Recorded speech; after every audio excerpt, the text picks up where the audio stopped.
and all that stuff. So, he had a cool little story about his dad needed $30,000 to save the company. He went in there and played blackjack for a whole day. So, and won in Vegas and all that good stuff. So they thought that was just awesome and epic and all that. But at the end of the day, that doesn't matter to your fans if you're not winning games. It just doesn't matter. All you pretty much telling us is that once you get released from being the Falcons coach, if you don't do well, then you have a job still over at FedEx. We got you, no problem. You know what I mean? But I don't trust the coach, so I don't think that I think that all these expectations are a bit too much. I liked them. I was one of the first people. Hey, Atlanta, you need to jump all over it. But as things kept going along, and I see who your quarterback is, and the way I'm ranking quarterbacks, I'm like, bro, I don't know if you I think you might be the fourth best quarterback in the division, to be honest with you. You know what I mean? Because I'll get to it in a minute, but I already talked about it. But we not gonna sit over here and just dookie on Baker. You know what I mean? When you think about it, Baker's the second best quarterback in the division. Keep it real. Keep it He real. When is. it comes He to is. resume credibility, and really he could say I'm the number one because he's actually won a playoff game. And he's actually, he's a little bit younger, and it's not like he ain't been wanted by those teams that he played for. It wasn't like it was a force. They were actually excited about having him. So you have that. But let's go ahead and talk about Carolina. And Carolina, you know what? I think Carolina's playing possum. Jeff, they went 7-10 last year. They got the best defense in the division. And that's been the last 3 years. They just haven't had an offense to back that defense up. The defense has to do so much and the offense does so little.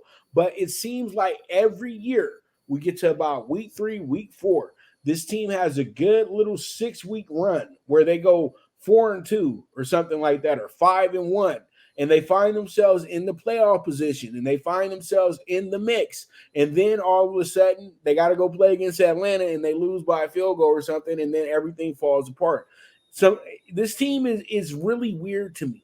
You know what I mean? And that's why I say you just can't throw them away like that. You just can't. I know they look awful in preseason, but when you want to, a lot of times when teams look really awful in preseason, it don't translate to the season. And then when you see a team looking like the next Super Bowl champions in the preseason, they usually wind up being one of the worst teams week 1. So there's a lot of things that you just have to factor in when it comes to this Carolina team, that they have vision. I think they probably have the best vision in the division, to be honest with you. And I know a lot of people look at Frank Reich and say, man, you got fired from Indianapolis and blah, blah, blah, blah, blah, blah, blah, blah, blah. Well, you know what? Their coach and that owner and GM, they're both some blowhards. Let's keep it real. You know what I mean? And Jim Irsay hired a former player after having a nacho fest with him.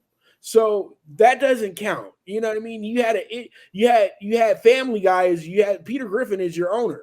So there's things that you look at and you say to yourself, you cannot discount the Panthers at all. You just can't tell the Panthers that they're not going to show up this year. They have a coach that's been in the playoffs before. They have a coach that knows how to coach up quarterbacks and who recently won a Super Bowl as an offensive coordinator in Philadelphia.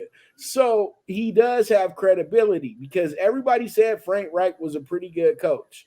Even when he got fired, everybody was like, he's a pretty good coach. I don't know why they fired him. Well, they said he was getting a little too religious in the locker room. I don't know, something. But it was just because your owner wanted to put his boy on as the head coach, which was absolutely retarded. So, you know, you didn't give yourself any chances. But with this Carolina team, what makes me excited about this is you got a plus 360 on the championship odds. Nobody's taking them that seriously in that portion. But that over under 7.5 tells me that odds makers are up to something. They see something here. And they probably see what I see. If Bryce Young can get it early and translate that leadership and his gamer status to that team, they got a chance because he's a born winner. And when you have a born winner, they can go ahead and that can trickle down to the rest of the team. And I think that when you look at it, they have the rookie of the year. I'm gonna be bold and say that. You know what I mean? Because I feel like Bryce can be the rookie of the year with this group. Now, can he get some protection? That's the question that everybody has. But I think as they go along, they'll become one of the better stories in the NFL this year. And I just really think that the Panthers are one of these dark horse teams that a lot of people don't see coming because they don't expect anything. We know week one, everybody's betting Atlanta because how they're looking in preseason. But even if I was a coach, I'm not going to show you my best during preseason. I'm going to act like we the worst team in the NFL, because I'm not worried about winning a preseason game. All I'm doing is evaluating.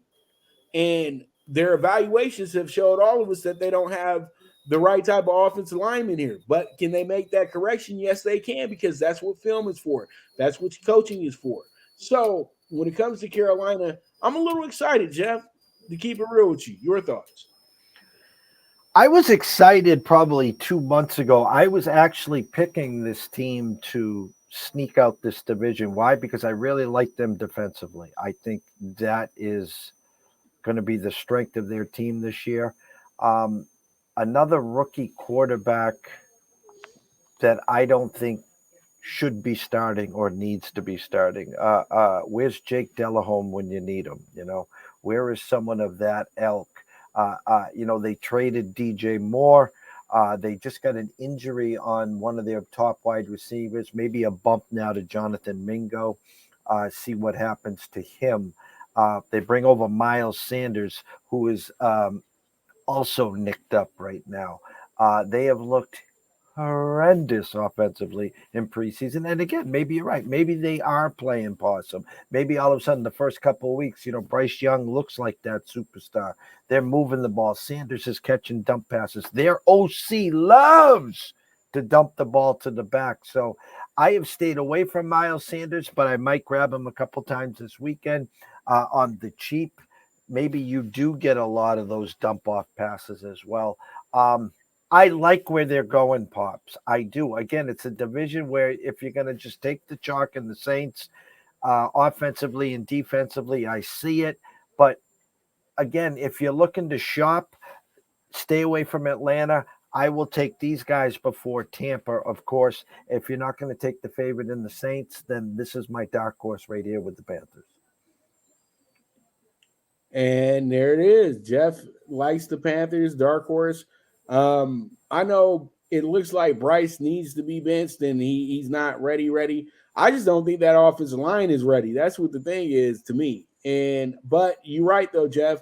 It's really something that you need to be able to look at exactly what's going on so you can get a better idea. When you throw these guys in the fire, sometimes you ruin their confidence early, and you don't want to ruin a guy like that's confidence. But I just think that he's always been the A student, and when they say generational, he's possibly generational. That's why he went number one, and that's why the Texans felt like that they could skip out on a quarterback because they couldn't get the quarterback that they truly wanted because they wanted Bryce Young bad.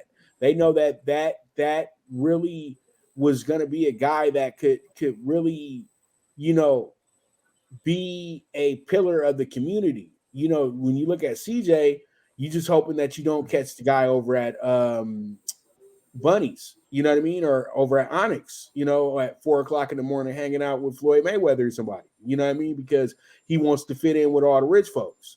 So it is what it is. But all in all, though, the 7.5 number just tells me that there's confidence in the Panthers, because if there wasn't any confidence in the Panthers, they would be at a 4.5. And I know they want to put them at a 4.5 after what they've seen lately too. But let's move forward, because I know I only got you for so much longer, and you're giving me more time than I need. So let's go ahead and get